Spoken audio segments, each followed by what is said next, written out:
15ই মের ভিডিও নিয়ে চলে আসলাম। এই কয়েকদিন থেকে ঠিকমতো তো ভিডিও দিতে পারছি না, যখন টাইম পাচ্ছি তখন ভিডিও দিচ্ছি। তো যাই হোক, এখন আমি পার্লারে যাচ্ছি, পার্লারে আজকে কাজ রয়েছে, তো তোমাদের সাথে সবই শেয়ার করব একে একে।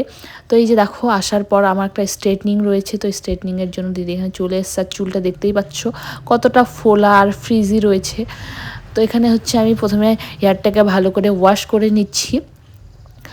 বাড়ি থেকে ওয়াশ করে এসছে, কিন্তু আমি বাড়ি থেকে ওয়াশ করলেও আমি এখানে ওয়াশ করে দিই। অনেকেই বাড়ি থেকে ওয়াশের পর হচ্ছে স্ট্রেটনিং করা শুরু করে দেয়।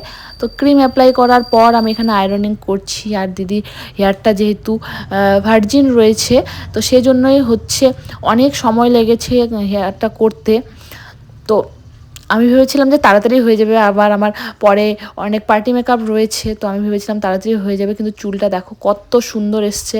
ওই যে বলে না, সময় নিয়ে কাজ করলে সবই সুন্দর হয়। তো দেখো চুলটা কত সুন্দর, একদম রেজাল্ট এসছে। আর যেহেতু ভার্জিন হেয়ার, তাদের তো চুলে একদম মানে খুবই সুন্দর আসে গ্লসটা।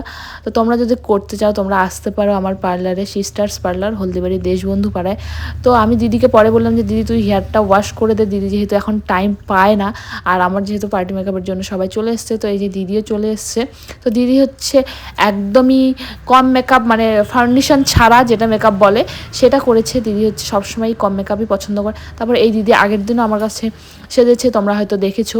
তো আজকেও চলে এসছে। তো দিদির তো খুবই পছন্দ, আগের দিন রিভিউ ভিডিওও আমি দিয়েছি। আর দিদির শাশুড়ি মায়ের তো আবার অনেক পছন্দ, তো আমাকে ভিডিও কল করে ওনাদের বাড়ি যাওয়ার নেমন্তন্ন করলো। তারপর হচ্ছে আমাকে অনেক ভালোবাসা দিল। তো এই ভালোবাসাগুলো যখন পাই না, তখন আমার মনটা মানে অনেক খুশি হয়ে যায়, আর কাজ করা এনার্জিটা আরও বেড়ে যায়। তারপরে আরেকটা পার্টি মেকআপ ছিল, সেটাও করছি। এরপর কিন্তু আরেকটা ছিল, সেটার ভিডিও করতে পারিনি, কোনো ফটোও নিতে পারিনি। এই দিদিরও আমি ফটো নিতে পারিনি, ভেবেছিলাম যে পরে আসবে, দিদি বলেছিল যে পরে আসছি। তো পরে এত বৃষ্টি ছিল, কিছু করার নেই, দিদিও আর আসতে পারিনি, যেহেতু পাশেই বাড়ি ছিল। তো যাই হোক, এই দুটো কাজের আর ফটো তোমাদের সাথে শেয়ার করতে পারবো না, একটা তো ভিডিও শেয়ার করতে পারবো।